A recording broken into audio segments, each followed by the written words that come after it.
Good evening, everyone. Thank you for being patient. We apologize for taking care of some important business in the back. We're going to start with introductions, and we will start with our clerks. Good evening. I am Christine Smith, clerk to the board. Welcome. Good evening. I am Arlissa Easton, Deputy Clerk to the Board. Hi. Sorry about that. My name is Commissioner Yvette Townsend Ingram, also known as Commissioner YTI, and I serve you at large on the County Commission. Good evening. I am Mecklenburg County Commissioner Elaine Powell. I represent District 1, which is Huntersville, Davidson, and Cornelius, and North Charlotte. Welcome. Good evening. My name is Lee Altman, County Commissioner serving at large, and I also have the privilege of serving as Vice Chair. Welcome. Good evening and welcome. My name is Mark Jarrell. I've been elected by the people of District 4. Also have the privilege of serving as Chairman of the Board. Good evening and welcome. My name's Arthur Griffin, and I have the pleasure of serving as County Commissioner at large. Good afternoon. My name is Vilma D. Leak, and I represent the most powerful district in the county. That's District 2. Will all my seniors stand up? Yes, I said it. Ain't no seniors here. No seniors, huh? Will all my young people stand up? Yeah, there you go. All right. Thank you. Yes, I said it. I'll say it again. Okay? I said nothing. Good evening, I'm Laura Meyer. I represent District 5. Good evening. My name is Susan Rodriguez McDowell, and I'm elected by the people of District 6. Welcome. Good evening. Welcome, everyone. My name is Mike Bryan, Mecklenburg County Manager.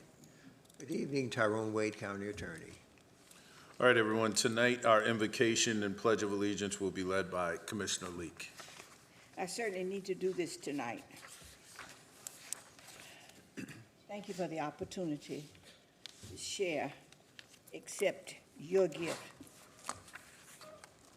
Do not neglect the gift that is in you, which was given to you by prophecy, with the laying on of the hands of the eldership. Meditate on those or these things. Give yourself entirely to them, that your progress may be not envied, but rejoiced by all. Paul wrote to Timothy, encouraging him to use his gift of teaching. Of what profit is it to simply possess gifts if you forego using them? Invest, because you are unique, your traits in you to reflect himself and to play an intimate part in your plan. God will teach you how to use your gifts and offer you opportunities to put them to use if you trust his leading and guidingship. It is important that you refrain from becoming jealous of someone else's gift and praise the Lord for the gifts he has given to you, learning to use them for his glory. These and other blessings we ask him for. In his name we say, amen. May we stand and pledge allegiance to the flag. Pledge allegiance To the flag of the United States of America and to the republic for which it stands, one nation, under God, indivisible, with liberty and justice for all. Thank you, everyone. We're going to give Commissioner Dunlap an opportunity to bring greetings. Well, good afternoon, everyone. I'm George Dunlap, elected by the people of District 3. Thank you, Commissioner. Thank you, Commissioner Leak. So every meeting, we start with our mission, our vision, and our board budget priorities. Our mission is to serve Mecklenburg County residents by helping improve their lives and community. Our vision, Mecklenburg County will be a community of pride and choice for people to live, learn, work, and recreate. Our FY 26-27 board budget priorities are as follows: economic development, education, environmental stewardship, health equity and wellness, services for seniors, workforce development, and reducing racial disparities. And we like to make sure that we start out level setting so that everyone is aware of the principles that guide our discussions, our actions, and our decisions. And with that, we'll move to awards and recognition. I'll turn the gavel over to our Vice Chair, Commissioner Altman. Thank you so much, Mr. Chairman. Tonight, we'll be taking up the Gun Violence Awareness Month proclamation, and I turn to Commissioner Elaine Powell. Good evening. Whereas gun violence is a major public health issue in the United States, encompassing suicides, homicides, domestic violence, mass shootings, and unintentional injuries, many of which are preventable through safe firearm storage and responsible ownership. And whereas the financial impact of gun violence in Mecklenburg County is significant, with each fatal shooting costing approximately $1.83 million, and each non-fatal shooting $425,386, according to the 2025 Office of Violence Prevention and National Institute for Criminal Justice Reform report. And whereas the Centers for Disease Control report that in 2024, Black and African American residents in Mecklenburg County are disproportionately affected by gun violence, representing 71% of homicide victims, while comprising only 29% of the U.S. Census reported population. And whereas firearms are involved in 81% of homicides in the county in 2024, per the Centers of Disease Control, highlighting the central role that guns play in local violence. And whereas in 2025, Charlotte-Mecklenburg Police reported 96 homicides, a 13% decrease from 2024, and seized 4,155 firearms, marking a 23% increase in illegal gun seizures, and noted a 20% decrease in shootings involving juvenile suspects. And whereas June is recognized as National Gun Violence Awareness Month, during which residents are encouraged to wear orange, which I see, in honor of the victims and survivors, and to raise awareness about the urgent need for prevention. Whereas the Mecklenburg Board of County Commissioners reaffirms its commitment to reducing gun violence and supporting efforts that promote safety, health, and justice for all county residents. And whereas progress is being made through coordinated efforts resulting in a 21% decrease in violent crime in 2025 compared to in 2024, according to the Charlotte-Mecklenburg Police Department, demonstrating the positive impact of prevention and intervention programs. Now, therefore, be it resolved that the Mecklenburg County Board of Commissioners, in observance of National Gun Violence Awareness Month, hereby proclaims June 2026 as Gun Violence Awareness Month in Mecklenburg County, and commend its observance to all citizens the second day of June 2026. Mark D. Jarrell, Chair, Mecklenburg Board of County Commissioners. So moved. Second. All right, the motion having been made and properly seconded, Commissioner Powell, were there people here you wanted to introduce to receive it and speak? Is Ebony, I see Ebony. Hey, Ebony. Ebony, would you come down with your team, please, to accept this? Ebony is one of my favorite people in Mecklenburg County, as you know.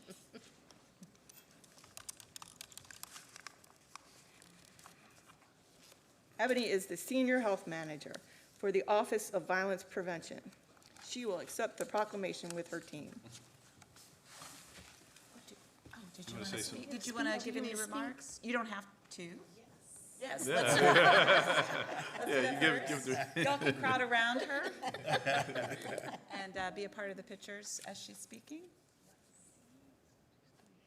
Yeah. There you go.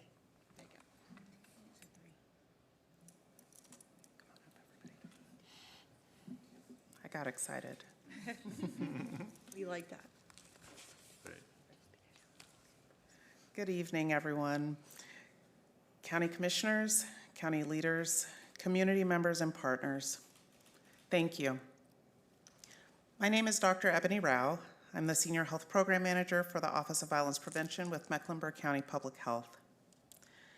Each year, thousands of individuals lose their lives to gun violence, including those lost to suicide, homicide, intimate partner violence, mass shootings, and unintentional injuries. yet many thousands more are left to heal from physical and emotional wounds and from grief. This is true nationally, and this is true here in Mecklenburg County. We are thankfully seeing a decrease in gun-related deaths in our community, but each life lost or forever changed due to injuries highlights that the cost of gun violence is too high. June is considered National Gun Violence Awareness Month, a time in which we honor victims and survivors of gun violence, and we raise awareness for the urgent need for prevention. We wear orange as a sign and a signal, just as hunters wear orange to make sure that they are safe and that they look out for others with them. We thank you for recognizing this important month. The Mecklenburg County Office of Violence Prevention is proud to announce our new community violence prevention campaign called Safer MEC. We have launched a new website, which can be found at go.MeckNC.gov/SaferMec, where community members can find valuable information, can reserve a free gun lockbox to secure their firearms, and pick it up at partnering agencies throughout the county. They can find mental health information and resources. They can register for workshops and classes such as QPR suicide prevention and mental health first aid, and learn about violence prevention efforts across our community. Additionally, parents can get critical information on how to talk to their children about guns and how to engage their teens around this important message. A safer Mecklenburg County starts with each of us, and together we can create a safer community, a more supportive community. Thank you. Thank you so much. So wait, before let's carry the motion, and then we'd love for you to come down and take a picture. Can I say something? Yes, absolutely, Commissioner. So thank you, for every single one of you, for the work that you do, because it is so important. And as I was reading it, it's hard for my voice not to tremble when, we were talking about how much it costs. And I'm really glad you talk about the cost to the family, because in some, strange circumstance, in the past 2 houses that I've lived in, one neighbor was murdered by a gun, and the other one was killed with a gun by an accidental bullet shot. And so, the work is so important. The work to prevent it, the education, all of it. And I don't know if it gets enough attention, and then sometimes with all the whereases, things get lost in all the whereases, but it's just so important. So thank you for all of the things that you highlighted and all the work that you do. And Ebony, you're just a special person. You are working in your giftedness, and we are lucky to have you. So thank you. Thank you, Commissioner Powell. All right, the motion having been made and properly seconded, all those in favor say aye. Aye. The motion passes. Please come down for getting the proclamation in a picture.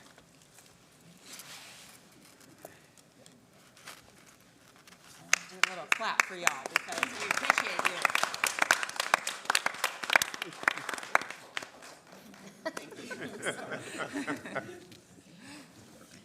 I'm a super fan.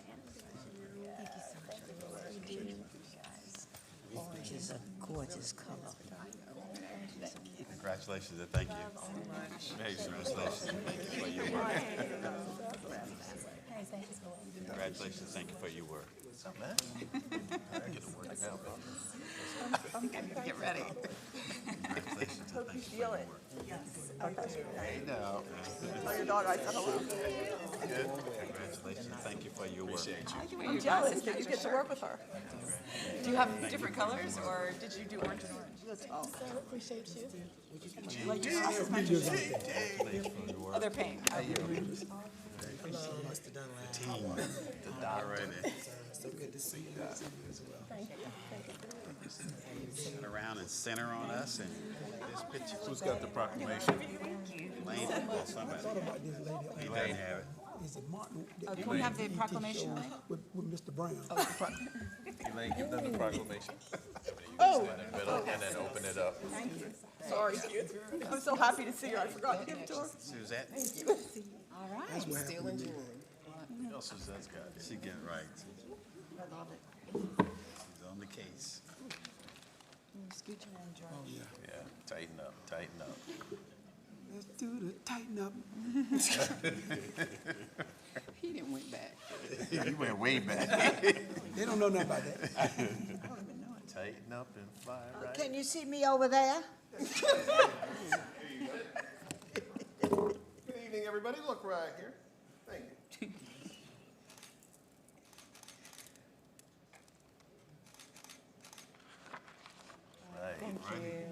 Thank you, everybody.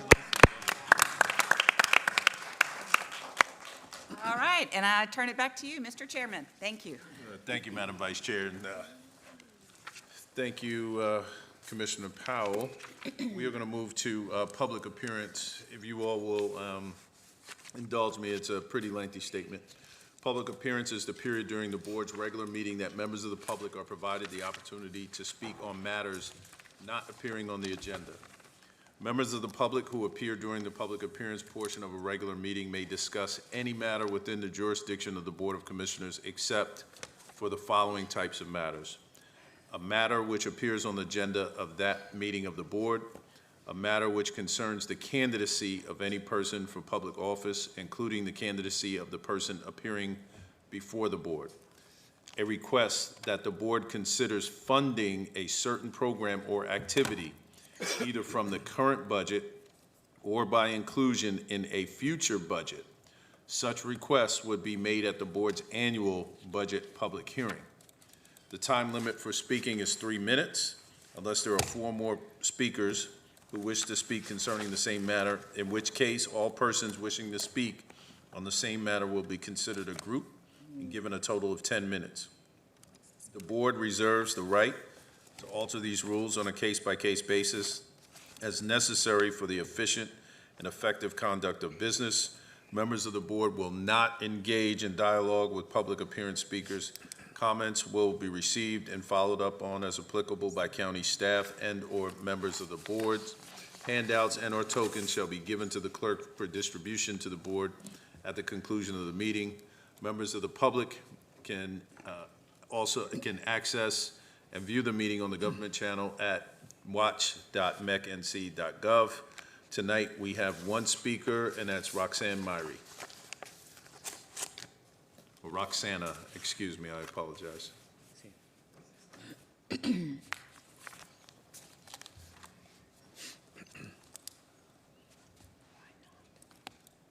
Ms. Myrie, you will have 3 minutes whenever you're ready to go. Okay, thank you. Good evening, commissioners and board members. I'm here tonight to speak for the thousands of children with autism in Charlotte Mecklenburg schools who are being set up to fail because our budget completely ignores that they exist. The classroom is not a doctor's office. It is a loud, crowded, unpredictable environment. The very same place where these children face their challenges, triggers, as well as meltdowns. Expecting general education, teachers, or even traditional special education staff to manage these acute medical issues or crises without dedicated behavioral experts is unrealistic. ABA is not a luxury. It is a necessary, life-changing medical service. When a child has a meltdown, they are not misbehaving. They are communicating distress. Without a board-certified behavior analyst or behavioral technician, there is to co-regulate or de-escalate and teach functional communication.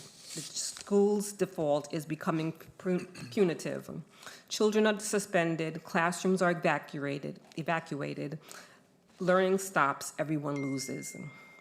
When you pass a budget that fails to fund school-based ABA therapy, you aren't actually saving money. You are moving that child over a period from the classroom to the courtroom. Parents will sue, not out of spite, but out of frustration and desperation for their child. CMS will find itself trapped in a cycle of endless, expensive special education litigation that will drain millions of local taxpayer dollars in these legal fees and private tuition payouts. In our urban centers where families cannot afford to privately pay for behavioral aids out of their pocket, this funding gap is a crisis. I urge the board to stop funding defensive litigation and start funding proactive classroom-based. Ms. Myrie, excuse me, Yeah. your time's not up, stop the clock. Your time's not up, but you cannot Okay, I'm done. speak about funding. I I apologize. provide my research on the site. Thank you, ma'am. So colleagues, I just want to, in the public, I just want to make sure that everyone is clear on what just transpired. We certainly respect the right of everyone to come, and we want to hear from everyone. The rules that we set up specifically say, we cannot speak to or make any specific funding requests. So just want to put that in the atmosphere. With that, we're going to have to move to, but Ms. Myrie, you do have handouts for everyone, right? You'll provide your comments to everyone? Okay, thank you. So colleagues, you'll get her remarks separately. All right, next we're going to move to appointments. Park and Rec, there are quite a few appointments, and I would just ask colleagues to keep in mind that the chair of the Park and Rec Commission has made some recommendations. Mr. Chair, Yes. may I make a motion to approve all of Chair Kaiser's? Nope. Okay. I mean, you can. Well, you but can I'm make a not. motion, but I mean, you can make a motion, but it may fail or may Then I make a motion that we approve of all the come appointments to you on the and ready. Chair Kaiser has recommended. Okay, so there is a motion Second. to, and a second to follow Chairman Kaiser's recommendation. I know we have discussion. Let me go Yes. with Commissioner Dunlap first. So we're about to make 6 appointments to the Park and Recreation Commission. And this board has worked tirelessly to try to diversify all of our boards. And I couldn't believe that out of all of these appointments, that there wasn't one African-American that was qualified to be appointed. And so I have some alternative recommendations, people that I'd like to advocate for. In District, let me see, So you're making a substitute? substitute motion. Okay. Some African Americans. In North District 1, I'm recommending James Smith, and I hope, Hold on one second. You said North District 1. yes, North 1 slot. You said James Smith? James Smith, and I hope you've had the time to look at his resume. And in South Region 3 slot, I'm recommending Edward Lawson. Okay. All right, hold on one second. Commissioner Powell is next, and then I'm coming to you. I'm a little confused, Tyrone. So that was not voted down. Right now, there's a This is just a substitute. substitute It motion. was a on the substitute motion floor. with everybody's nominations. That's, okay, Right. Yeah. okay. He said he thought was qualified. Okay, so let me come to Commissioner Powell, then I'm going to come to Commissioner Leak. So I'm not going to support that for my district, for North 1.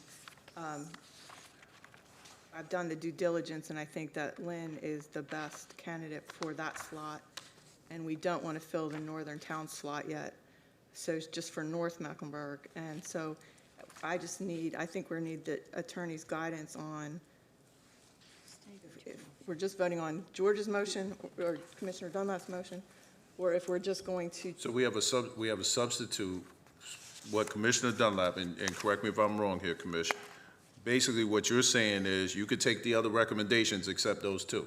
That's what I'm saying. That's all you're saying. So that's So the you can motion vote that's no on the on floor. that. We could just vote, we can vote this motion up or down. Okay. Then it reverts to the main motion that Commissioner Meyer Okay. lifted up. That's what, if this fails, it goes back to Commissioner Meyer's motion. okay.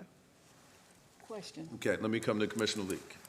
The question, your statement was that you were only nominating those people whom you perceive to be qualified, that was African Americans. And I would hope that we would still recognize the fact that African Americans are nominated like anybody else right now on this list. So I'm voting for the motion to accept the motion that was made by my seat partner here. Okay. So, okay. Is there any other, let me come to Commissioner Altman, and I'm coming back to you, Commissioner Meyer. Mr. Chair, I just want to ask if it's possible when you take the vote, can we not vote as a slate? Because I might want to go with Commissioner Powell's recommendation for her district, but I may choose to go with Commissioner Dunlap's recommendation. And you might want to go with Bishop Leaks. So can you just go with? So can you, here's like, do it one by one so I can? No, because she would have to, so what we would have to do is, we have to deal with the substitute motion first, number one. Right. Then it reverts to the main motion. Now, she can rescind and then we can just do a bifurcation.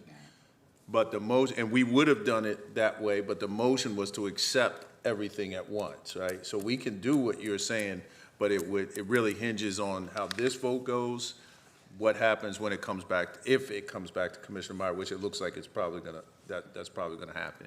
So let me come to Commissioner Meyer, and then we'll take the vote on the substitute. I just want to, I don't know if you all know this, but Kip Kaiser interviewed the candidates. Thank you. And he's very qualified to make the recommendations. We don't question that, but the board makes the determination. I understand. I hear you. So, all right, so there's a couple of things, guys. So we do have to vote on Commissioner Dunlap's substitute motion. And I do think you raise a really good point, because we have worked really hard to make sure that there was diversity on these boards. Madam Clerk, can you give us the overall, I just don't have the breakdown. What's the breakdown of the diversity on the board right now? 30-something%. I tell you, it's, I just don't have, yeah. ethnicity is 36% minority, 64% majority. Okay. We live in a minority-majority community, just in case. Gender-wise is 27% female, 73% male. All right, thank you. What'd you say, Commissioner Powell? We need more women. That's true. When we talk about, and that's a great point. So when we're talking about this idea of diversity, what the board has done, we cannot exclude gender, right? So we talk about race, we definitely need to look at gender as well. And so I think from what I see, we would be moving toward that gender equation with the slate that was voted up. So with that being said, everybody's been heard. All those in favor of the substitute motion, let's see by show of hands. Okay, that's 2. All opposed to substitute motion. All right. And how did you vote, madam? I'm abstaining. You can't. All right, an abstain is in Yes. favor. Okay. All right. So let's revert back to Commissioner Meyer's main motion. And that was to accept the entire slate as is. So you need discussion? Oh, no. Okay, I thought we so were all voting. those in favor of Commissioner Meyer's motion, let's see by show of hands. 1, 2, 3, 4. All opposed? That's 5. So your motion fails, Commissioner Meyer. So what we'll do is, we don't even need to take a motion on that. So first up, reappointments are needed for Park and Rec Commission for 2 3-year terms expiring June 30th, 2029. Linda Ashendorf and William Collier are eligible for reappointment. So moved. Second. All right, moved and seconded. All those in favor, say aye. Aye. Opposed? No opposed, Madam Clerk. Nomination appointment is needed on Park and Rec Commission to fill 1 unexpired term expiring June 30th, 2028, Northern Town slot. PRC Chair Kip Kaiser asks that the clerk's office continue advertising for this slot, but we do have one person, and it is Sarah Gray. So what is your pleasure? So I would like to, I would like to request waiting until we receive more applications. We are looking for candidates who have time to have robust engagement. It is a commission. It is a serious job. And so we need people that have time, who are willing to commit the time, and we need a pool of applicants. Thank you. All right. Any other questions? So, Go ahead, George. so just by virtue of the fact that this one person has been nominated herself, Who's this, Sarah Gregg? That's right. okay, No, nothing. never mind. We would like to have more applicants. I All agree. right, so the motion is to follow the chairman of the PRC's recommendation to continue advertising the slot. Maybe something wrong All with those him. in favor, let's see by, I'm sorry, I didn't get the second. The second. Thank you. all right. Now second it. it's moved and seconded. All those in favor, say aye. Aye. Opposed? All right, let's move on to the next one. Nominations or appointments are needed on the Park and Rec Commission to fill one 3-year term expiring June 30th, 2029, effective July 1st, 2026, North 1 slot. PRC Chair Kip Kaiser recommends Lynn Dodier. Second. Do we need a second? Yeah, please, I need a second. Second. Second. All right. What's the problem? Are we just We voting going on back? his, or are we doing nominations? Because it's nomination. I want to nominate. Well, you can nominate all the three. points. I'm just saying he recommends Lynn Dodier, and so they were the motion and the second was for his recommendation, Thank you. Whose Whose recommendation? recommendation? for Kaiser's recommendation. Yes, Right. yes. But if it's a nomination process, you have to wait until everybody who wants to be nominated is nominated. And I want to nominate someone, Okay, well then, let's see, who are you nominating, sir? James Smith. All right, James Smith and Lynn Dodier, or any other nominations? Nomination Anthony, Anthony Timmons from District 2. All right, so all three candidates have been nominated, Madam Clerk, so that one's coming back, right? Yes. Okay, thank you. Next, we'll move on to nominations, appointment needed on the Park and Rec Commission to fill one 3-year term expiring June 30th, 2029, Central Region 2 slot. PRC Chair Kip Kaiser recommends Horace Holmes. Move to nominate and appoint. Second. All right, it's been moved and seconded to nominate and appoint. Discussion. That's Toby, in case you didn't know. I was getting ready to nominate. Well, we already have a motion and a second to nominate and appoint, so we're going to carry this motion.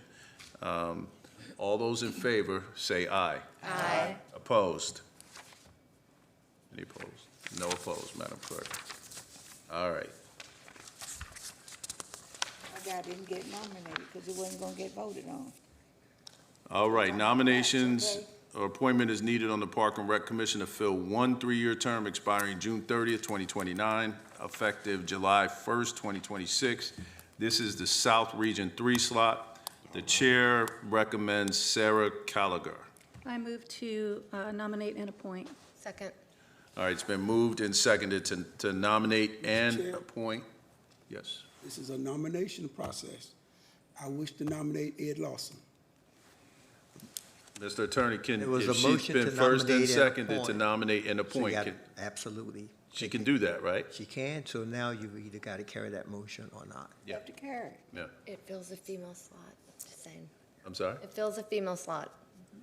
Well, I think Commissioner Dunlap's female point, slots tonight. his point was that it's a nomination process, so we should only be taking nominations, but the motion was to nominate and appoint. I know the game, I Right. know the game, so this will come back. Okay. All right. So the motion on the floor and the second is to nominate and appoint Sarah Gallagher. With that, is there any discussion? Hearing none, all those in favor, let's see by show of hands. 1, 2, 3, 4, 5, 6. All right, all those opposed? All right. You get that, Madam Clerk? All right, Sarah's appointed there. All right, made it through Park and Rec. Let's move to Nursing Home Community Advisory Committee. That's the one I'm always fighting for. All right, reappointment is needed on the Nursing Home Advisory. Mr. Chair, I'm sorry? Can't do that. can she, What happened? someone's He's asking. asking I'm sorry, I'm Lynn Dodilia, and I was just curious what happened with District 1? Okay, well, right now, we can't take that. Can you come down to the clerk? And then she'll be able to explain it to you. Just give us a second to finish this out. All right, we're going to move to the Nursing Home Community Advisory Committee. A reappointment is needed on the Nursing Home Community Advisory Committee for one 3-year term expiring May 31st, 2029. Sharon Robinson is eligible for reappointment. So moved. To close the nomination. It's moved and seconded. Any readiness or discussion? Hearing none, all those in favor say aye. Aye. Opposed? All right, Sharon is appointed. Let's move to the Lake Norman Marine Commission. We need to confirm the appointment and adopt a resolution of Billy Wilson serving in the at-large slot of the Lake Norman Marine Commission for a 5-year term expiring June 30th, 2031. Question. Billy Wilson received a recommendation from the Lake Norman Marine Commissioners. Commissioner Leek. Do we have any blacks that serve on that board? I ask it. None nominated. This is for, Ask it. But I don't know the makeup of the entire commission. The makeup of the commission is, well, we put two, each of the counties have 2 representatives. We have our 2. and so our 2 representatives are white, and he is white, Billy Wilson. But this is for a 9th member. He's not from Mecklenburg County. He's from another county. and- Wherever he's from, he's being nominated and elected by this board. Correct. No, not Uh, quite. actually- No. oh, sorry. Well, He's not being appointed by the board. You are confirming his appointment was already made, and they're recommending he serve as the 9th member in an at-large capacity, which the statute requires this board to pass a resolution embracing or adopting. So moved. Second. Second. All right, it's been moved and seconded. Any other discussion? He is one of the most outstanding citizen volunteers I have ever met. He's from Iredell County. He's always shows up, reliable. Out of a pool of people, all 4 counties chose him to be the 9th member. And so I have just a strong recommendation for him. Thank you. Is All that right, an thank all-white you. board? I think you already answered that one. Well, ours are Hours Caucasian. away. All right, all those in favor say aye. Aye. Opposed? All right, none opposed, Madam Clerk. All right. We will move to the manager's report. At this time, I'll turn it over to you, Mr. Manager. Thank you, Mr. Chair. There are 2 items under my manager's report this evening. For the first item, I am asking that the board approve the fiscal year 2026-2027 budget ordinance. There is no presentation. I'm just asking that you take that action. All right, thank you, Mr. Manager. All right, at this time, a motion is needed to adopt the budget ordinance for FY 2026 to 2027. So moved, Mr. Chairman. Bill Malik. Mr. Chair, I move to defy the question on adoption of the fiscal year 2026-2027 budget ordinance to exclude the following nonprofits to be voted on separately: University City Partners, North Carolina Association of County Commissioners, North Carolina Association of Black County Officials, Central Carolina Regional Council, Alliance Health, North Carolina Association of Counties, Smart Start of Mecklenburg County, Center City Partners, and Charlotte Symphony. It's been moved. All right, it's been moved and seconded. Commissioner Dunlap. Mr. Chair, I would respectfully. Let me vote on the, Okay. let's vote on the bifurcation first. So what we're going to do is vote on the bifurcation, we'll take comments, and then we'll go into the separate votes, okay? So it's been moved and seconded. All those in favor, let's see by show of hands. And what list is that? Do I see the list? You're dividing the question. Yeah, we're dividing, we're just dividing the questions right now. All right, that is unanimous, Madam Clerk. All right, so at this time, what I want us to do, before we go into the bifurcated votes, if you have comments about the overall budget, this is the time that we'll provide for you to give comments, and then we'll go into the bifurcated votes after this. So you want to take a motion to adopt and authorize it with the exclusion of those listed entities and then take the conversation? Because the vote will be for the budget minus those. So take it again, okay, because on my script is different, so I apologize. So give me the. Chair will entertain a motion to authorize the county manager to negotiate and fund the contract, including the dues with. Oh, I don't have that. No, it's not here. Did you not include I that don't have portion? that. That's what I was missing. It's just that the people. Excluding the identified. No, that's there. I didn't have that piece right there. It told me to go a different direction. Just do it now. Okay. So what we can do, The way it's put is to intend a motion to approve the FY 26-27 budget ordinance as divided. As divided. Right. so we took that vote. No, the first motion was to divide it. Now Okay. you have to approve to adopt it as And divide. divided. Okay. So just, So I'm- go ahead and just read it. then. Yeah, so I move to approve the fiscal year 2026-2027 budget ordinance as divided. Right. Second. All right, now we got it. now you have Thank the you. conversation. All right, so it's been moved and seconded. All those in favor, let's see by show of hands. I want to know what Are you is, good? do we get reports from these bodies? Yeah, hold on one second. Let's just do that. All those in favor, let's see by show of hands. Yes, all right, that's unanimous, Madam Clerk. All right, so, now that we set that up, Mr. Attorney, do we just go through the bifurcated ones at this point? All right. So, George, I think you're up first, right? All right. There we go.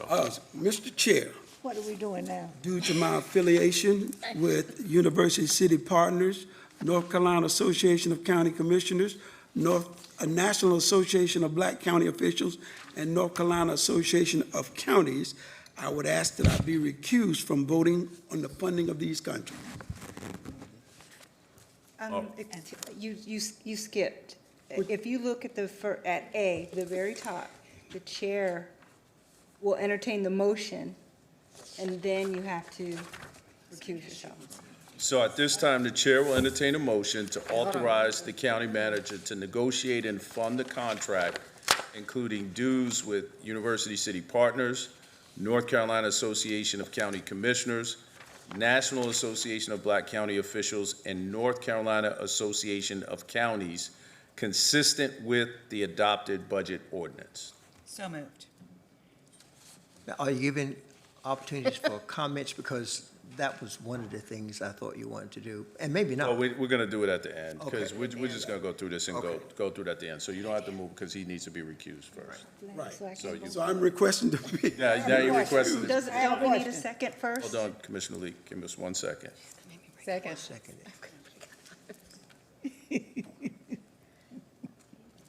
Got it. Go. Is it my time? It's your turn now. Your turn now. All right, Mr. Chair, due to my affiliation with these, the ones you just listed, I would ask that I be recused from voting on the funding of these contracts. You going to list them all? You're not going to list them? My affiliation with the University City Partners, North Carolina Association of County Commissioners, National Association of Black County Officials, and North Carolina Association of Counties. All right, it's been moved. Was it moved? I move. Moved and seconded. Anybody second? Second. All right. All right, so it's been moved and seconded for Commissioner Dunlap to be recused. All those in favor say aye. Aye. Opposed? All right, ayes have it. So with that, now we're going to go back to the main motion, okay? And Now, so, I'm a member of the North Carolina Association of Black County Officials. Then you need to recuse yourself. That's what I'm doing. Okay. Does she need to recuse too? If she's a member, I did not get a response on the list of those that Okay. I was aware of. If And I I'll don't know if the second her budget motion to director was recuse aware of it. herself. I think all of us would need to recuse All ourselves. of us are, but She's not on the board. Not on the She's not Not on the board? board, Not on no. the board. Okay. This is board board member. This members. is Okay. this is a board member. okay. That didn't You have say to be a that. board member. All right. Yeah. All right. So we're gonna go back to. All right. Then we're gonna go back to the main This is not the motion Black Caucus. on approval of funding for University City Partners, North Carolina Association of County Commissioners, National Association of Black County Officials, and North Carolina Association of Counties, consistent with the adopted budget ordinance. So moved. Moved and seconded. Any discussion? All those in favor say aye. Aye. Opposed? Ayes have it. All right, one nay, Madam Clerk, one nay. All right, next, I'll entertain a motion to authorize the.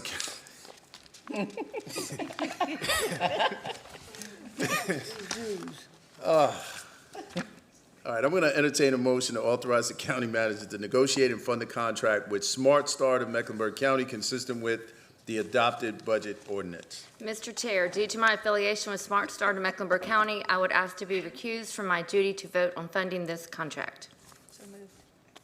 Second? All right, moved and seconded for Commissioner Meyer to be recused. All those in favor say aye. Aye. All right, ayes have it. So with that, I'll go back to the original motion, and I'll entertain a motion on funding the contract for Smart Start of Mecklenburg County consistent with the adopted budget ordinance. So moved. Moved and seconded. All those, hold on one second. Commissioner, yes, Madam Clerk. I just want to get clarification. Do they not have to put the motion on the floor before they ask for recusal? Well, he did put it on the. He put it. I will entertain a motion. So before he actually asks for a motion, she's asking for recusal. So we're not getting No, I a, asked for the motion. He asked for the I motion. asked for the motion. It didn't get voted on. Is that, or is it supposed to be voted on? he's not, no, it's, Well, she does a recusal before the vote is taken. that's what I'm trying to say. He is asking to negotiate and fund a contract for Smart Start of Mecklenburg County. Nobody is entertaining the motion and seconding it before we're getting the recusal for it. So is that proper? It says before Said so moved and seconded. Yeah. But the motion is not on the floor. It was moved and seconded, though. Was. It was moved and Recusal seconded. was. No, when I read, all right, let's go from the top. It was moved and seconded, so we'll do it just to make sure the minutes are right. All right, listen. The chair will entertain a motion to authorize the county manager to negotiate and fund a contract with Smart Start of Mecklenburg County consistent with the adopted budget ordinance. So moved. Second. All right, it's been moved and seconded, right? Now, before the vote's taken. There you go. Mr. Chair, There you due go. to my affiliation with Smart Start of Mecklenburg County, I would ask to be recused from my duty to vote on funding this contract. So moved. Second. Moved and seconded. All those in favor say aye. Aye. All right, the ayes have it. You're recused. Now, we're going to return to the main motion on funding the contract for Smart Start of Mecklenburg County consistent moved. with the adopted budget ordinance. So moved. Second. Moved, excuse me? Two of us made the Already motion. made the motion. All right, moved and seconded. All those in favor, say aye. Aye. Any opposed? All right, moving on. Ayes have it, Madam Clerk. At this time, the chair will entertain a motion to authorize the county manager to negotiate and fund a contract with Alliance Health consistent with the adopted budget ordinance. So moved. Second. Been moved and seconded. What was that? Mr. Chair, due to my affiliation with the Alliance Health, I would ask to be recused from voting on funding this contract. So moved. Second. Moved and seconded for Commissioner Griffin to be recused. All those in favor say aye. Aye. Any opposed? Ayes have it. Committee. So now we will go Alliance Health. to the original motion. And so we'll entertain a motion on funding the Alliance Health contract consistent with the adopted budget ordinance. Second. All right, it's moved and seconded, and Commissioner Leak has a question. Does this mean just the chairperson or the members of the committee? This I'm is actually on the board of directors Anybody who's of on the Alliance board. Health. It doesn't say other a one. board of directors. But all of these recusals are for people that sit on Thank the you. boards. All right, all those in favor, say aye. Aye. Opposed? Ayes have it. Next, the chair will entertain a motion to authorize the county manager to negotiate and fund a contract with Central Lina Regional Council consistent with the adopted budget ordinance. So moved. Second. All right, moved and seconded. Commissioner Powell. Oh, I can't do a second, can I? You could need to say your- just do the, Mr. Chair, due to my affiliation with Central Loudoun Regional Council, I would like to ask to be recused from voting on funding this funding this contract. So moved. Second. Second. moved and seconded for Commissioner Powell to be recused. All those in favor say aye. Aye. Any opposed? All right. All right, Commissioner Powell, you are recused, and so we'll return to the main motion. I'll entertain a motion for funding for the Central Lina Regional Council contract consistent with the adopted budget ordinance. Second. All right, moved and seconded. All those in favor say aye. Aye. Any opposed? All right, ayes have it, Madam Clerk. All right, at this point, I need to turn things over to the Vice Chair. Thank you, Mr. Chairman. I will entertain a motion to allow the county manager to negotiate and fund contracts with Center City Partners and Charlotte Symphony consistent with the adopted budget ordinance. So move. Second. Madam Vice Chair, due to my affiliation with these two nonprofits, I'm requesting to be recused from voting on funding these organizations. So moved. Second. Motion having been made and properly seconded, all those in favor of recusing Chair Jarrell from these two organizations, say aye. Aye. And you are recused. Mr. Chair, at this time, I'll return to the main motion on funding contracts for Center City Partners and Charlotte Symphony consistent with the adopted budget ordinance. All those in favor, may I have a motion? Second. And a second? Second. All those in favor say aye. Aye. And any opposed? The motion passes, and I return it back to Chairman Jarrell. All right, thank you. Righty. Well, I believe we took care, give us 1 second, Madam. Go ahead, Commissioner Leak. Can we get a statement of how much dues we pay to these organizations? Budget-wise? I'll turn to the manager. I think the information's in the budget, but I'll turn to the manager on whatever the financial pieces you need. All right, okay, thank you. I don't have to have it tonight, just thank you. All right, team, we made it through that. Thank God, all right. All right, well, Mr. Manager, it looks like the budget is adopted. And so at this time, we will take comments at this time after the adoption. And let me we'll go left to right this time, and then we'll start the opposite way the next time. But we'll start with you, Commissioner Rodriguez-McDowell, if you have comments. Okay, thank you, Mr. Chairman. I want to start by saying thank you to the county manager and to the executive team and the budget staff. You guys did a fantastic job on this, your first complete budget under the new manager. And I could tell it was your baby, your true firstborn budget. Your values and the values of this board are well represented, and I see that and appreciate it. Of course, no budget can please everyone. We are dealing with many challenges and many obstacles that we have no control over. We have federal and state partners that do not share our values. We have to work within these roadblocks and limitations. I am truly concerned about the politics of today and how certain bodies are trying to power grab with an urgency that feels unprecedented. But I want to highlight a couple of things in this budget that I'm particularly excited about. Number one, a substantial number, 22 new positions in child, family, and adult services.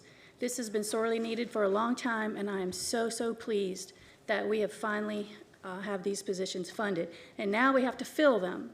And so I trust there is an urgency around this. Number two, the minimum wage for full-time employees being raised to a living wage is another important way for us to put our money where our mouth is. It is important to me that the county is a leader in this space. Public servants are the backbone of this organization. The nature of public service is that it is often thankless, and it can be hard to attract workers with a heart for service. This minimum wage helps. County workers deserve nothing less. Having said that, it is extremely important to me that we get medic up to that same minimum. I did not support the restricted contingency plan, but instead supported getting it funded with the manager's recommended compromise. But that ship has sailed, and I accept the will of my colleagues on this. I believe it will still come about in the short term, so I will remain hopeful. I have said it in the past, and I will say it again, this funding model needs to be updated. I understand that MEDIC is a separate agency, but it does fall under the responsibility of the county. How this funding model came about, I'm not exactly sure, but in my view, the other stakeholders who sit on the MEDIC board should also be contributing. It should not be falling on the taxpayer to fund and fill in the gaps while the hospital systems are raking in extreme profits. The CEO of our most profitable nonprofit could self-fund this item with a tiny portion of his compensation. In my view, our entire healthcare system is upside down and backwards, but that is a rant for another day. First responders should not be struggling to live in our community, period. Neither should county workers, school staff, and teachers, and our other public servants. In my view, it should be our goal to get all of them to a living wage. We may not be able to achieve that all at once, but I believe it should be our North Star. Thank you, Mr. Chairman. Thank you, Commissioner. Commissioner Meyer? Thank you. I don't have a written response, and I love that. But first of all, I do want to thank the manager. Congratulations on your first budget. Job well done. I can't say enough. It's been such a pleasure working with you this year. And to the team who put this budget together, Adrian, you're awesome. Your whole team is awesome. Thank you. I know it was teamwork, and the whole staff, honestly, who has to go through and you know, the charges you gave them, I know it was tough. And, you know, you dug deep and you went through it with a fine-tooth comb, and I know that was hard and time-consuming, so thank you. I want to thank this board for being open, and our discussion on Thursday I thought was phenomenal. We showed the community that we are concerned about our citizens, our residents, and we want to invest in them. And I'm so glad that we invested more in crisis assistance, and in particular the mobile mental health response team, which is called Sante, because honestly, we had a great discussion today about it in our IGR meeting. And the fact is, we just didn't know about them at all. No one on this board knew about them. We just kind of take it for granted that they're there. And I'm just so excited this board saw the value in that. I also want to speak to MEDIC and how much support this board has for increasing MEDIC pay. And you know, this board did vote majority for to wait for the study and to look at that, but there is support on this board to bring your pay up to where the county minimum wage is. And so, you know, hold tight, stay, you know, we got you. I hope you hear us, but we are very, very supportive of MEDIC, and we want to see you pay more, because that's what you deserve. And that's it. Thank you very much. Thank you. Commissioner Leek? Let me first say thank you to our manager, who's been with us 27 years, and for us to come up with a budget that meets the needs of all people of Mecklenburg County, I'm grateful. As I look and talk with my seniors this weekend, we had a meeting on Saturday at Weeping Willow with those who take care of those who cannot take care of themselves, and the support that this organization gives to the community. Without that, our people cannot make it. And when we talk about taxing, we can't afford to pay in and raise any more taxes in Mecklenburg County. I say this for the sentiment of all of us.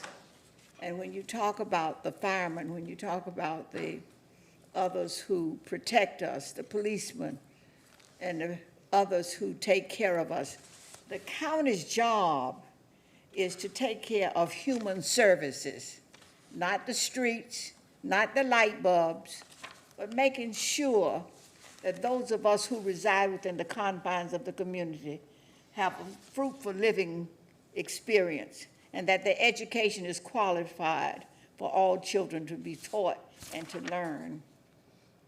I didn't prepare a statement, but over the years, having looked at the budget, studied the budget, this is the best budget. If I had a crown to put on your head, son, tonight, I would put it there to say thank you. And when I look around, I do see the ancestors up there clapping and saying thank you for what you've done for us. And to your family who sacrificed for you to be away and to take care of business, I want to say thank you. To the staff who's always in this corner. I don't know why you all sit on the left-hand side and not in the middle or on the right-hand side, but we know you're with us because you make it happen. And your family sacrificed for you to be here to be with us in the morning, late at night, on weekends. We can't say it enough. So again, to the manager, and especially to our chairperson who've led us through this deal. A budget, you're talking about money. We're talking about a Trump who doesn't want us to even buy gas now. So many of us have to walk to work. So if you do, you might lose some weight, and that would be good. So I say to you and to all of us, power to the county commissioners and to the manager and to the staff. Commissioner Griffin. What are you laughing about? My former colleague on the school board. Anyway, first of all, as you know, last budget cycle, I did not vote for the budget. Say that again? I said the last budget cycle, I did not vote for the budget. However, this budget cycle, Mr. Manager, I wholeheartedly support the budget. And that's for a couple of reasons. One, there's no tax increase, of course. But the second piece was my concern about having some additional accountability. And you've certainly stepped up to the plate with announcing your support for the balanced scorecard and for SMART goals. I think the citizens of Mecklenburg County will be better off, and the residents that we serve, because of this new approach for doing business here in Mecklenburg County. The other piece, I think my second budget, 2024, I wanted us to look at trying to provide a living wage for our employees. I was told some astronomical number couldn't be done. Somehow or another, you've done some magic, and you're able to bring our employees closer to the living wage, which we ought to be a leader in, and I really appreciate that. I mean, that is really a significant commitment from my perspective, because investing in county employees, these folk on the front line of people and families who oftentimes find themselves in a crisis. They are really the backbone of Mecklenburg County, and I think we need to do all we can do to provide a minimum wage or living wage for all of our employees. The balanced scorecard, of course, certainly provides clear objectives. It lets the public know what to expect in terms of outcomes and appropriate measures. That is absolutely fundamental from where I sit. I remain concerned, as you and others on this board, about persistent racial disparities. One of our goals, the chair often reads at all of our meetings, not just the public meetings, but the committee meetings that we have, that says we want to work to close the racial and ethnic disparities in everything that we do. I often repeat some of the data. African Americans die prematurely in Mecklenburg County more so than any other race or ethnicity in Mecklenburg County. I asked a question during our last workshop with Charlotte Mecklenburg school partners: how many kindergartners can count to 10? Didn't get an answer. So they're ringing the bell, but let me just say, I look forward to working with my colleagues to continue the work that we have done so far in terms of the balanced scorecard and SMART goals, but also all 9 of us have expressed a continuing interest in improving the quality of life for all the residents of Mecklenburg County. And I'm with you there. So thank you, sir. Thank you, Commissioner. Commissioner Albert. Mr. Manager, Adrian, your entire team, thank you very much. I'm proud to vote for this. I'm thrilled we were able to get to fully fund with CMS again. I thank our partners and the superintendent of schools and the school board chair and the entire school board. It's very important to me. Thank you for keeping the tax rate the same this year, very important. And yes, the balanced scorecard will help us to ensure that our residents are getting value for the programs that we're investing in so that we continue to be as nimble in the delivery of services for the best value for money. So thank you for honoring our values and the values of the community. I'm very proud to support. Thank you. Commissioner Dunlap. Thank you, Mr. Chair. I guess I want to start with the manager and your team. Thank you so much for the budget that you presented to us. I was trying to get our chair to pass it in 15 minutes. We weren't able to do that, but I want the community to know that I've been around for quite a few budget adoptions, maybe 16, at least 3 managers. Before you, Mr. Manager, not one of them had the challenge with their budget that you had with this one. And what was interesting about the whole process is that you appeared that it looked easy. I know it wasn't, but the way you presented it to us was in a way that we could not refuse it. It was clear, it was concise. You made it clear that you looked at everything you has heard from each one of us, not favoring one or the other, but you looked at all of our concerns and you looked at the needs of this county.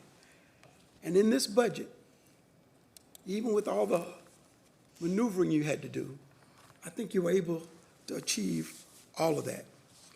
You know, when people look at our budget, they're going to begin to realize that this board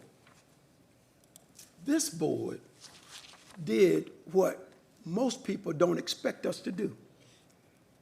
And I don't typically get political when I talk on this board, but it's a Democratic board, and they don't expect us to show fiscal restraint.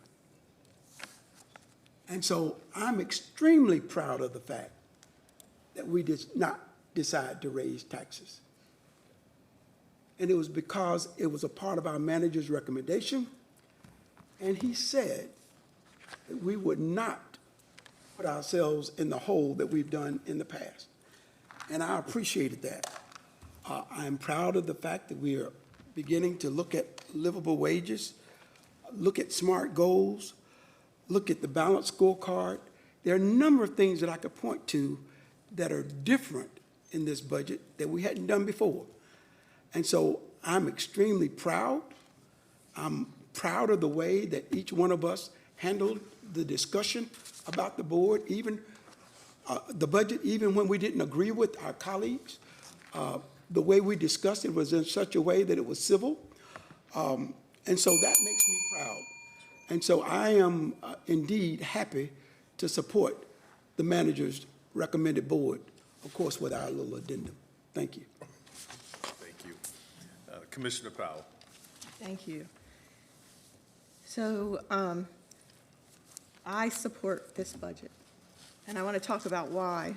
And the first thing I want to say is you read our chairman reads our Mecklenburg County priorities before every meeting. They guide the work of staff. I have such a deep respect and value for the employees who do the work to support these priorities. And if we value them, we have to show we value them. My favorite thing about when Michael Bryant got sworn in was the Charlotte Poet Laureate. And if you go back and watch it, I think his name was Jay. If you go back and watch it, there was a theme about don't just talk about it, be about it. So don't just talk about doing good things, do it. And it is reflected in this budget by giving our Mecklenburg County employees a living wage. I have struggled with this. Not that part. Not that part. I don't struggle with, I totally support it. But I believe that medic employees are part of us. And I have struggled since May 20th when I found out that the medic employees did not have that. But through our conversation last week and your recommendation of how to adjust things so that we could accommodate that, it is in the budget. It's there. My colleagues had questions. And at first, I struggled because I didn't have any questions, and then I thought about it for the past 5 days in depth about how much I respect my colleagues and why they had questions. I've had 40 years of experience with Medic. So I started to ask myself, like, is this personal or is this me as a county commissioner? And it's both. It's personal because for 40 years, I have noticed the life-saving work that you do.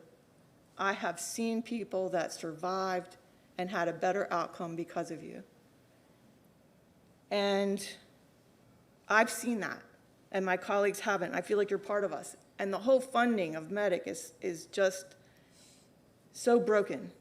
You know, I really respect what Commissioner Rodriguez-McDowell said, because the Public Hospital Authority should be part of the funding. But this is where we are. And it is in our budget, and it's in restricted contingency, and so there was confusion from the media about, you know, when we voted, we weren't voting against anything. We were voting against putting it in restricted contingency because we wanted it to happen now. But it's there. And so I think of Commissioner Rember, you know, I think of how she used to talk about how we are all so committed to making the community better. And so what I saw as a whole was filled. When we put that money in restricted contingency, it's there. We're not going to let it go. And when I look at my colleagues, I know every single person here cares. And I know our county staff cares. And so I feel comfortable voting yes for this, knowing that Medic is included. And I want to make sure everybody knows that. There will be 721 employees who are directly impacted by the increase in living wage. And I think eventually when Medic, it's like 270 some, will be impacted eventually for Medic. To me, you are part of us, and thank you for your work. I'm not going to quit. So since I was elected to represent Cornelius, Huntersville, Davidson, and North Charlotte, I was elected in 2018, and it didn't take 2 weeks for me to hear from the Huntersville Town Commission that they wanted me to work with Medic. And so it was my first big project, which I embraced. They wanted me to work with Medic because they were worried about response times coming up to North Mecklenburg. So while it's personal, it's also, I represent District 1, and I want to make sure we get the same response times, and I want to make sure that Medic is adequately staffed. And I want to thank all the commissioners that voted for the pilot program that Commissioner Chairman Jarrell and I worked on together to come up with a pilot program to get the EMTs trained. So what I'm trying to tell you is we all care about it, you're not lost in there. And so I just want to give you that reassurance that we're not going to let it go. I know who our chairman is. I know his heart. I know our county manager. We're not going to let it go. And I fully support this budget knowing that's in there. Thank you. Thank you, Commissioner. Commissioner Townsend Ingram. I'll be more brief because this time I was less involved in the discussion in the budget, but you guys have done an excellent job so far without me. So this time around, I felt confident. I have great confidence in all of my colleagues in the discussion. I was able to watch the discussion regarding the budget, and being able to have a balanced budget where with the realization that you're not going to raise taxes to impugn and to hurt those that we're trying to help the most, that's significant. And I realize the talent of the staff of Mecklenburg County to be able to do that.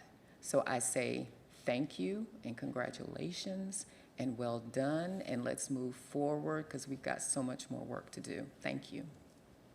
Thank you. And thank you all for your really thoughtful comments. And I think that's indicative of the way the process has gone. I first have to say, I have to double down on everything that our colleagues said, Mr. Manager. Your leadership, what you delivered with respect to a recommendation for us was phenomenal. I think most of us sitting here feel like it probably was a really great piece of work, if not the best piece of work that I've been able to see since I've been here. When you take in totality the total economic conditions that we're dealing with and the pressures that we're dealing with as a community, as a country, and really economic global factors. And so I echo everyone's sentiment there. I do want to take this time to also thank your executive team members who are here. Thank each and every one of you for your leadership and for your contributions to this. I think all of us know that all this work that we do is certainly not one individual, but you know, a chain is only as strong as its weakest link, and so you have a really strong team, Mr. Manager, and you being that leader, you have a really strong team. I do also always like to recognize our other county team members that are outside the executive team. And OMB, you guys are like phenomenal. Adrian, thank you for your leadership. We've seen your steady hand since I've been here. Certainly seen your steady hand and your leadership and what you bring. And David, our CFO, and the whole team. And I'm just going to ask everybody to please stand and be recognized, because we really want to acknowledge everyone from the E team, everyone that OMB, and everybody.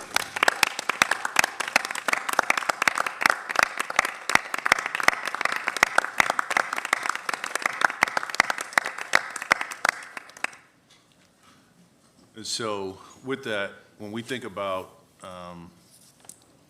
one thing that I've said, and we all know this, is that the manager makes the recommendation, but the board has to make the ultimate and final decisions. Tonight, we went through that process. It was clunky. I was trying to figure out a life lesson for my kids, right? And so I was thinking, I said, look, things aren't always easy. They don't always look good, but if you come out with a positive outcome, we'll take that, right? And so it got a little clunky, got a little messy, but I think we delivered a great outcome, and so I'm proud of that. George? Mr. Chair. Yes.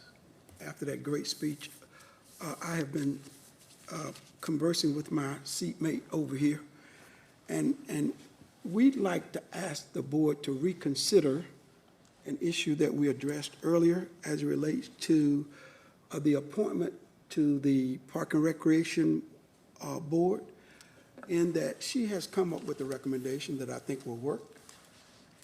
If we will move Lynn from North 1 to the northern towns, and then we can appoint Ed Lawson. Can we, before you do that, team from Medic, can you wait 1 second, please? Thank you. First, give me 1 second. We're going to come right back to that. As I was doing my acknowledgments, you guys were definitely on the list. I hope you could see, we had some tough conversations around compensation. Every one of us believes that even what we were talking about, you deserve double, triple that. You've earned it, you deserve it. I don't want you to leave out of here without knowing how much the community appreciates what you do. It will be reflected in the future. There is a process that we're going to go through to make that happen. But we are going to continue to support you. I can tell you there hasn't been a time where it's been presented to us for you all to receive raises or bonus that's come before this board where it's been denied or declined. And so I don't want you to leave here tonight without knowing that that situation will be taken care of and that we do appreciate what you're doing. We appreciate the time that you took out to come down here tonight to represent. And again, we will take care of that for you. So thank you very much. God bless you. I hope you have a good night, okay? Stay safe.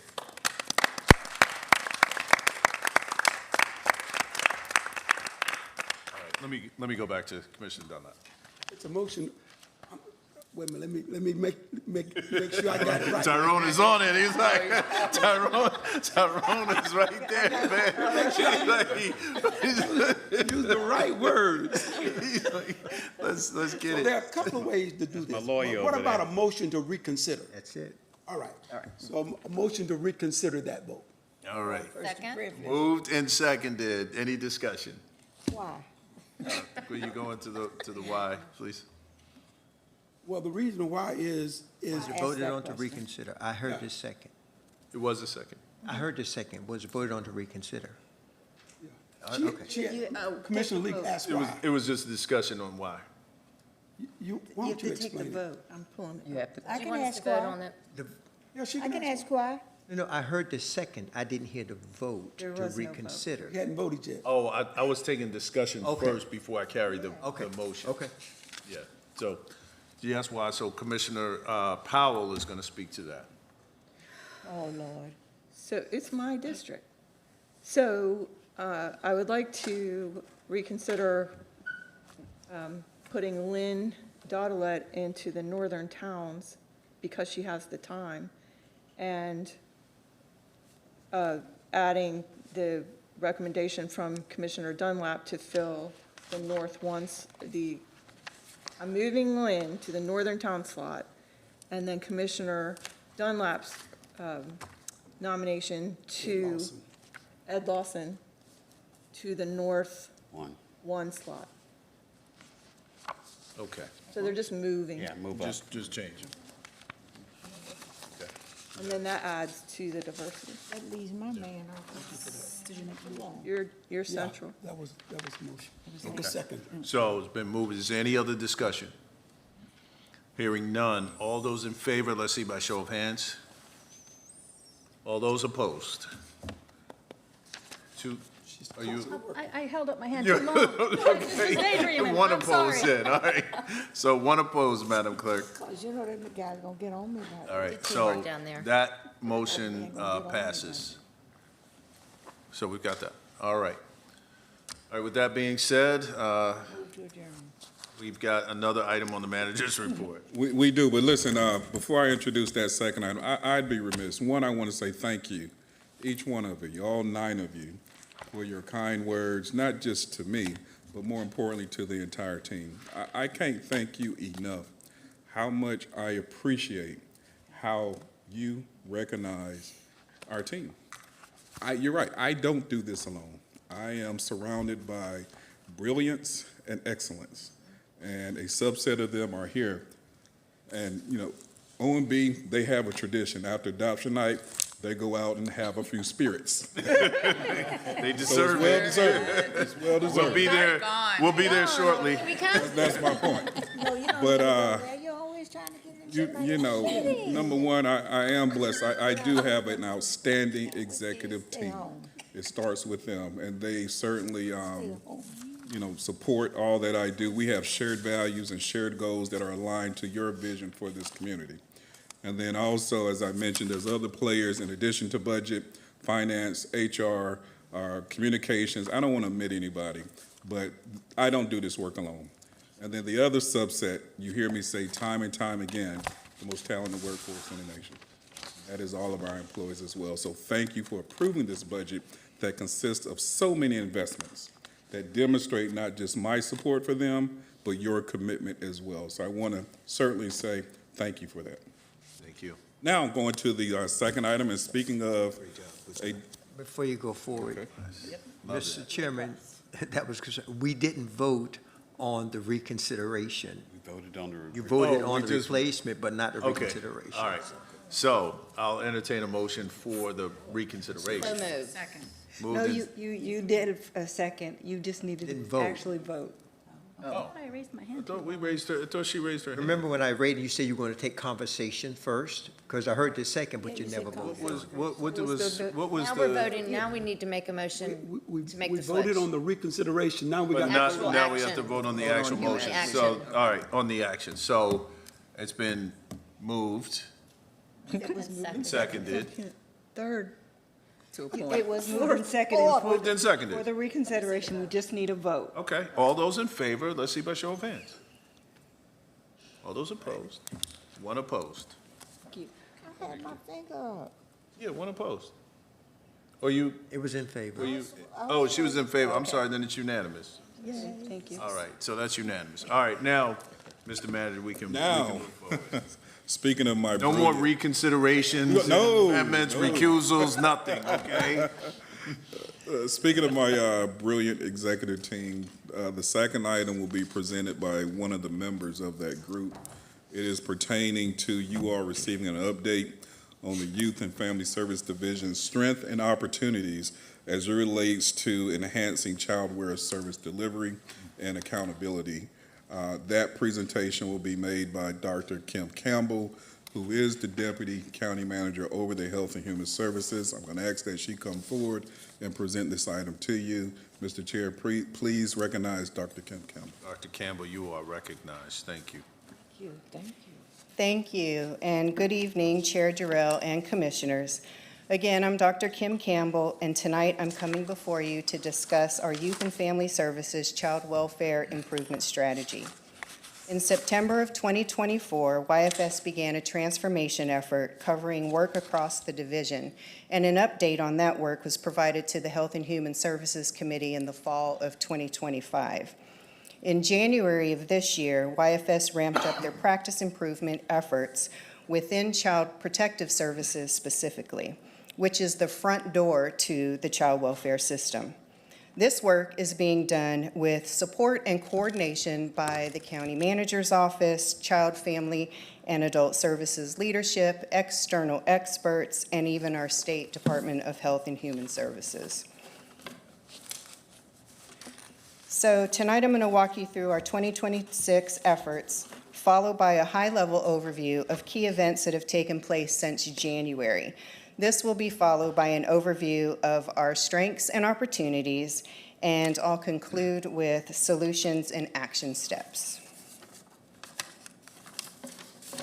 So we knew at the top of the year that we would lean in on enhanced stability focused on child safety and on our workforce. And we recognize the need to look at our standing operation procedures more globally. So furthermore, we knew we needed to look at a range of cases to determine systemic opportunities. And so in addition to our own internal CQI team sampling cases for review, we partnered with Allies for Outcomes to do that important work. It is of note that Allies for Outcomes is an organization of child welfare subject matter experts respected by the state and working in multiple counties in North Carolina. We began this process even prior to being notified by the state that they would be doing their own practice assessment and case reviews. We also engaged RSM, an internationally recognized firm of independent auditors, to conduct an audit of child, family, and adult services, as well as additional areas across our consolidated agency. Now, we know that child welfare work is very complex and the stakes are high. And so in addition to increased access to executive leadership, we've provided YFS and CFAS with executive coaches with deep expertise in child welfare in North Carolina as well as nationally. We have also convened weekly executive team meetings with Manager Bryant and Attorney Wade to review critical cases, including those that come to the attention of the board members. And what this means is that at the highest levels in this organization, cases are being discussed. Finally, we adjusted our budget enhancement request to include additional resources for YFS, which the county manager and now you, the board, have graciously supported. So thank you for that.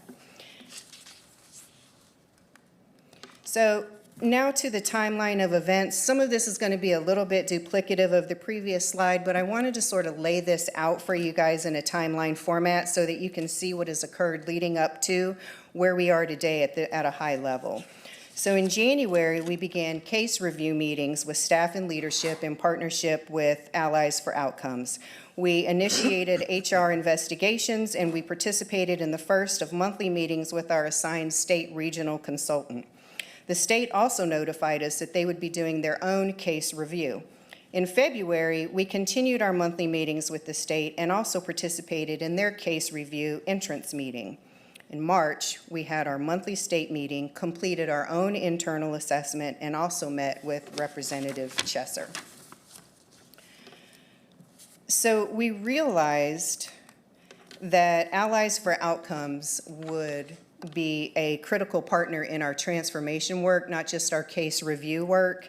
And so we expanded their scope of work, and I'm going to cover what they'll be doing for us when I get to the action steps later. But in May, the state completed its review and held 2 debrief meetings with us to review the findings prior to notifying us that they would be putting us on a corrective action plan. We also received notification from the House Joint Oversight Committee that our presence was being requested at a hearing, and that hearing is going to occur on this Thursday. So next, I'm going to walk you through the results of the practice assessment and case reviews. And here I want to note that the reviews, both of them, revealed strengths and opportunities for improvement. And so I'm going to start with the strengths and then move to the opportunities. And I want to point out for y'all that the benchmark from a compliance perspective that the state set was 60%. So what we understand that to mean is that in areas that they reviewed, if we scored more than 60%, that's generally considered a strength, and those that fall beneath it are not. So we're going to start with strengths in the intake unit. So you can see that 96% of our intake decisions were made appropriately. You can also see that 91% of intakes that were screened in were assigned to the appropriate track for investigation, that 82% were screened in were assigned to the appropriate response times for the investigation, and that notification letters were sent within 5 days of intake in 63% of the cases, with 64% containing allegations that may rise to the level of criminal abuse being referred to the district attorney or law enforcement agencies. On this slide, you can see the strengths identified in the assessments and investigations unit. So 84% of the safety assessments reviewed had appropriate outcomes listed. The information on safety assessments correlated with information obtained through interviews and observations 77% of the time. 77% of cases had ongoing face-to-face contact for all the children in the home at least monthly after case initiation, and 100% of contacts with temporary safety providers were made at least weekly. And just for your information, a temporary safety provider is usually a friend or a relative that's identified by the family to keep the children while the investigation is being conducted. So more strengths in our assessments and investigation unit. Collateral contacts identified in the intake were made 73% of the time, and 93% of the time collateral contacts were made among those that were identified by the caregivers. Collateral contacts with those having knowledge of the family that are outside the family were made 77% of the time, and 94% of the time at least 2 of the contacts were made during the investigations phase. So the reviews also identified additional case-related strengths that I want to present for you now. So for instance, 64% of the time cases had a supervisory consult, a minimum of every other week, and if changes occurred that impacted safety of the children. 80% had an assessment of well-being needs identified for the alleged children, and 70% of cases had documentation that showed that referrals were made for the identified needs. Additional case-related strengths include that 72% of cases had a complete and accurate family risk assessment of abuse or neglect prior to or at the time of case decision. 77% of the cases reflected appropriate case decisions that were supported by documentation, and 86% of cases had a complete and thorough assessment of family strengths and needs. Additional case-related strengths include 90% of cases where the family was moved to either in-home services or permanency planning with a temporary service provider. The child had identified characteristics that were identified as a need, and that in 92% of the cases, there was a clear documentation path as to why there was a need for ongoing services because of imminent risk of foster care. So now we'll shift into a review of the opportunities for improvement, and this is in the intake area. So the reviews found that in 52% of the cases, the intake workers did not ask sufficient questions to fully explore all of the allegations. In 37% of cases, the reporter letters were not sent within 5 days, and in 36% of the cases, the files did not include documentation of verbal or written notifications to the DA or law enforcement to explore criminality. It's important to note on this slide that the last two areas that are identified as needing improvement by the state are above the 60% threshold, and so they were covered on the strength slide at 64 and 63% respectively. All right, so for the opportunities identified in the assessment and investigations unit, in 48% of the cases, we had documented face-to-face contact with the alleged child victim, and additionally, we had face-to-face contact with 52% of moms, 34% of dads, and 53% of non-resident parents. So the standard here, just for y'all's information, is that a face-to-face contact is required twice a month, and you have to have 7 days between your contacts. So our attempts to see families don't count. They don't count the number of attempts. And if we see them once and not twice, then that also doesn't count. So you just want to caution you that these metrics don't necessarily mean that they weren't seen at all. You know, there could have been a myriad reasons why we weren't able to either catch up with them both times that were required or the like. All right, the state identified additional opportunities in the area of supervisory oversight in that they said 64% were supposed to be seen or reviewed every week. The cases were supposed to be reviewed every week. And again, that 64% and the threshold is 60, so we counted this as a strength. That said, 58% of cases did not contain all required components of quality oversight. 45% did not document efforts to conduct separate interviews with children regarding safety, and 43% of the safety assessments reviewed had safety plans deemed adequate enough to ensure safety. All right, so based on the opportunities, we engaged in planning and took action steps to be responsive to the needs for improved practice. We conducted random reviews and monthly audits in intake. We updated SOPs regarding the expectations to include a full history, all reported allegations, and screening decisions, including the screen-outs for each case. We updated SOPs regarding when to contact police, and we created a dashboard in PathNC to monitor compliance.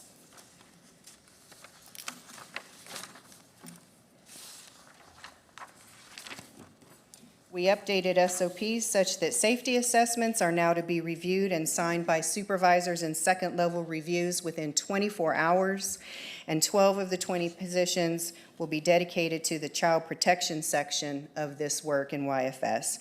To balance caseloads, we realigned staff and supervisors to redistribute the workload. And we implemented third-level reviews at intake for serious cases that include the assistant division directors and division director participation.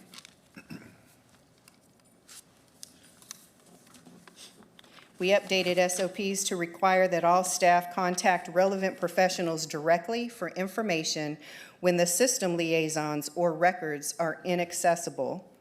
We instituted third-level reviews that include the worker, the supervisor, and the senior social services manager, and fourth-level reviews have been standardized to include the assistant directors.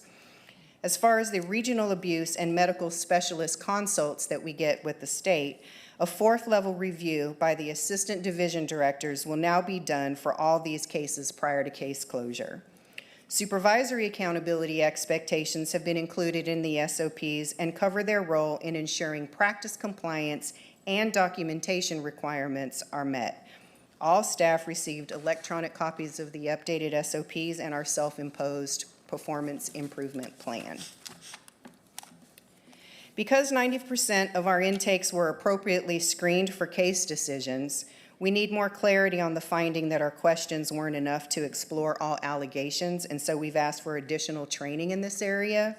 And we've committed to a joint YFS and state team that will randomly sample cases for ongoing assessment of our progress on a quarterly basis. Additionally, because the state indicated that best practice would be to provide verbal notification to the DA or law enforcement about potential criminality, we're in explorations with both those entities in order to figure out a different strategy to get them the information. So we've also asked for additional training from the state on effective safety assessments, and the SOPs have been updated to require they be reviewed with supervisors before implementation and at completion. We implemented a documentation template in PathNC, which is our automated system for tracking these cases, to ensure completeness of records, and we have requested that the state update reporting in the system.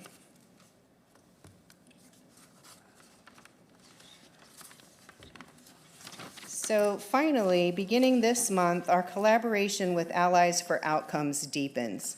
They are providing 10 social workers and 2 supervisors to work alongside our staff to reduce caseloads. They are also assisting with supervisory oversight of cases and providing coaching and technical assistance, which will result in practice improvements and capacity building at all levels of staff in YFS. They will conduct supervisory case conferences, documentation reviews, field observations, and provide assistance with decision-making and action planning. They will be providing workforce resiliency sessions to attend to staff well-being, and they will assist with the identification of every possible revenue stream that is out there for us to support the work. So that pretty much concludes my presentation, and I know that that was a lot of information. I flew through those data points, but before I hand it back to Chair Jarrell, I'd like to make a few closing remarks. So as I stated previously, child welfare is extraordinarily complex work. It is highly regulated as an industry, and it is governed by federal and state statutes with guidelines that are always in flux.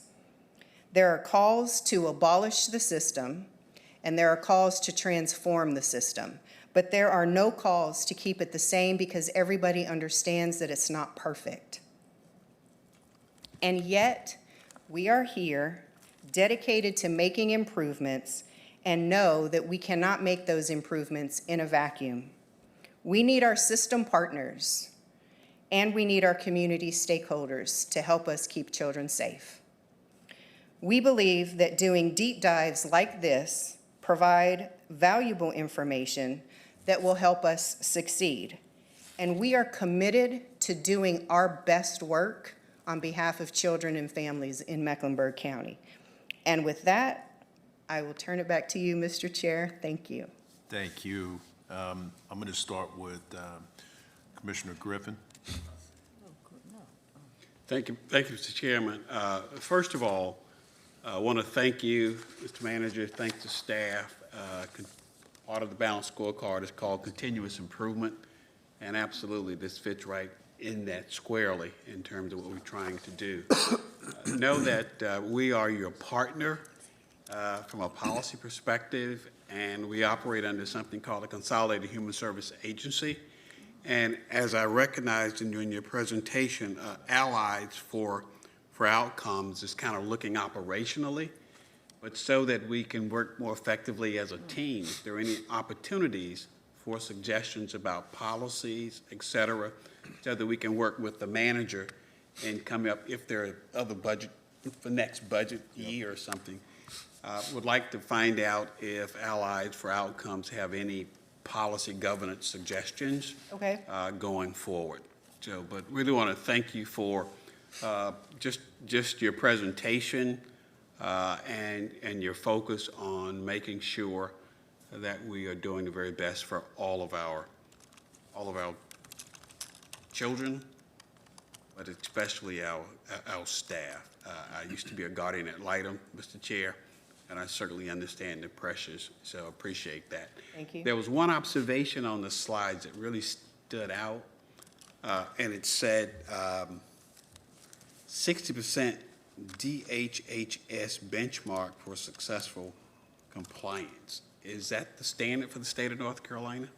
I can't speak to whether or not it's the standard for the state, but when we asked them what they were measuring us against relative to a benchmark, because they were going to generate percentages on each of the indicators, what they said to us was 60% compliance is our benchmark. So I don't know if that was for this particular review or if it's a statewide standard generally. I'm not sure.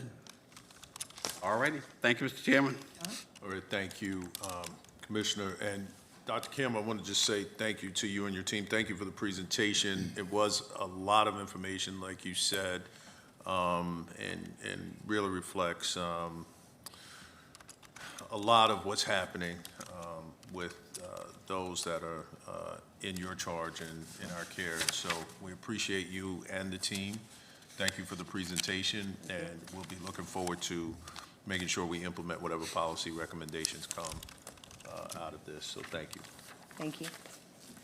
Thank you, Dr. Campbell. Mr. Chair, I'd like to recognize Dr. Campbell as well as our interim CFAS Director, Letitia Lodhort, and also Denise Steele Campbell. Just want to recognize their work and efforts to put in the action plan that Dr. Campbell walked you through in response to the findings from both the DHHS as well as the internal investigation that we launched as well.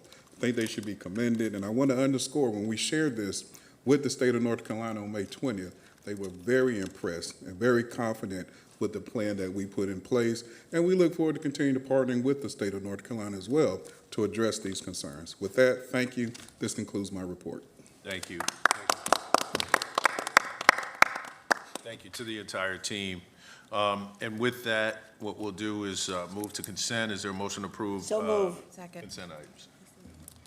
Items not pulled. Moved and seconded. All those in favor say aye. Aye. Opposed? Ayes have it. First item is 26-0272 Home and Community Care Block Grants. Board appointments, Commissioner Leek. Yes, could the manager address that or get an answer to this week sometimes? Thank you. So moved, Mr. Chairman. Second. Moved and seconded. All those in favor say aye. Aye. Opposed? Next item, 26-0273, Budget Amendment, Fund Transfers for Russell S. Rozelle Office Building Project. Commissioner Leek. Yes, with that information as to what it's going to do and improve the working site for the people and with that facility. So moved, Mr. Chairman. Second. Second. Moved and seconded. All those in favor say aye. Aye. Ayes have it. 26-0275, Capital Project Ordinance. Commissioner Leek. Yes, I'm going to ask the manager if he would clarify that for us and get it to us sometimes this week if it's possible. Thank you. So moved, Mr. Chairman. Second. Moved and seconded. All those in favor say aye. Aye. Ayes have, and opposed? Okay, ayes have it. Next item, 26-0283, Construction Contract, Reedy Creek at Hood Road Stream Restoration Project. Commissioner Leek. Clarification on who the contractor is and when was that contract awarded and how much? Yeah, it's with Hood Road Stream Restoration. That's what the project entails, and it's for $750,000 in grant money. Thank you. Thank you, Mr. Chairman. This gives the public the information that they ask about when it comes to contract and money. Did you move? So moved. Second. Moved and seconded. All those in favor say aye. Aye. Opposed? Ayes have it. Yes. I have, I don't even know how to say this. Move to adjourn. No. We need to clarify because when we did the vote on the Park Commission, I think you said one of your friends' names. So your person is James Smith, and you said Ed Lawson. No, that was a different spot. No, it was that spot. You did That's say, your person. you did say the other person. There's, Well, there was two different spots, and I said both names. well, this is the guy you nominated. And so how do we clarify that, Tyrone? What's the question? Let's go back to the minutes and see who is the person that's nominated. What happened was when they revisited reconsideration, they were switching people for the northern towns. So Ed not in the northern? He is not. He's in Okay, southern. well, then that's the case. then But it's- James is, like, James nominated, Smith is. That'll work. and he's excellent. Okay. So what do we have to do, Do you Tyrone? want to do James instead of Ed? Is that what you said? Edit the minutes to say James. Can we do that? No, so you want to change it? There need to be a motion, because this is an appointment. You want to make sure it's accurate if you're switching out. So you want to reconsider and then correct the right name, So- whichever one it was. Madam Clerk, which name This was is going it? to be fun. Can I make a motion? Can I make a motion to reconsider so that we can clarify the name? Second? All right, it's been moved and seconded to reconsider, to clarify the name. All right, all those in favor say aye. Aye. All right, Make a ayes have it. motion. Now the action. Make a motion to appoint James Smith as the North One representative on the Park Commission. So moved. Do you have to say instead of In or lieu of, replacing? instead Right. of who you had Need to before. clarify. Instead of Ed Lawson, who didn't qualify for this slot. All right, it's been moved and seconded. All those in favor say aye. Aye. Any opposed? Yeah. All right, one opposed. All right, so now it's, the Park and Rec piece is corrected. Totally. All right, Yeah, we're good to go. Thank you. I'm kind of, Last time. Second. I'm scared to go to commissioner reports right now. But we're gonna try it. Let's go to commissioner report. Who has a report? You have a report? No. No report? Commissioner Leak, you have a report? Praise ye the Lord. All right, Griffin, you got a report? I have one. No, it's real quick. Often I ran into a county employee that should be a poster child for Mecklenburg County employees. His name is Larry McClendon. He's a senior park ranger. And I was dressed in the shabbiest clothes, and I walked up and talked to him. He was talking about how wonderful his job was as a park ranger, and was talking about his whole family and his history and what it meant to him in terms of his professionalism of the job that he was doing. And I'll tell you, in fact, it was at Auto Bell, and he was out there cleaning a county truck rather than the Auto Bell people doing it. And that's what got my attention. And Mr. Manager, his name is Larry McClendon, and he really impressed the H out of me. He was really good. So, Don't use the H word. You impressed. he was impressive and phenomenal young man. Thank you, Mr. Chairman. Commissioner Altman, No, no report. Commissioner Dunlap, Sorry, Elaine. pass, Commissioner Powell. So the first thing is, I only have 27 weeks left and Who's counting? in this job. I counted yesterday because I was like, everyone keeps asking me. So I have 27 weeks left. And I just want to take this moment, like we said a lot of thank yous. But I noticed Adrian before I was ever elected. Like, he would always sit up higher, and he was always paying attention and so serious about his work. And I would think to myself, who is that guy? He's so serious. He's learning everything. And I am so impressed by how professional you are, Adrian. I know that this is a lot. Like, this is a lot of work. There's never been a time, like my office is next to his, that you weren't like the epitome of like everything that my mother that taught me that was important, like just so professional, so responsible, always communicating, like when I asked you how many employees will get more, how many employees are going to go up, and you so quickly got me the answer. It's just, I appreciate you every day, and I want you to know that, especially today. So thank you for that. Thank you for recognizing the park rangers. They work really hard. I think they might have just gotten a pay increase. And Medic, thank you for listening to how much I care, but also, it's really important for them to know how much we value them. And so when you see them in the community, look for them, talk to them, watch what they're, you don't want to get in the middle of an emergency response, but if you see them somewhere, just tell them, because that part, feeling valued, matters. And I feel like a lot of times, everybody's talking about and a yay for that, like we need to talk about CMPD, we need to talk about our firefighters, but they're included as part of that.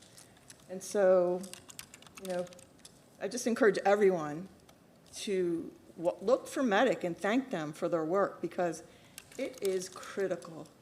And I am going to become an expert in 27 weeks on, I told Commissioner Griffin, he says it's a first order priority, and it is. I'm going to become an expert on the EMS. And I will be, when I'm done this job, I'm going to have a really fancy garden, and I'm going camping, but I'm also going to be an advocate for Medic. They need an advocate, all these other people show up, they know how to do it.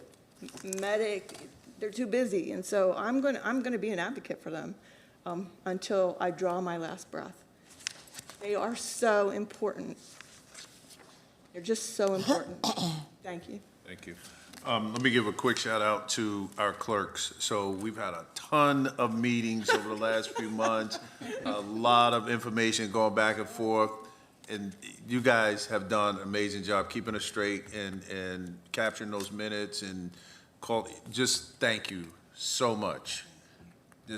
We could not do this work without you, so thank you. And then, of course, I saw a guy lean into this mic tonight like nobody's business, and that was Attorney Wade. He was Johnny on the spot. Tyrone, thank you, Tyrone, for everything. Your guidance is invaluable to all of us, so just wanted to shout you out as well. And with that, I will entertain a motion to adjourn. So moved, Mr. Moved Chair. and seconded. All those in favor say aye. Aye. Meeting adjourned. Thank you. OMB, don't take Ubers.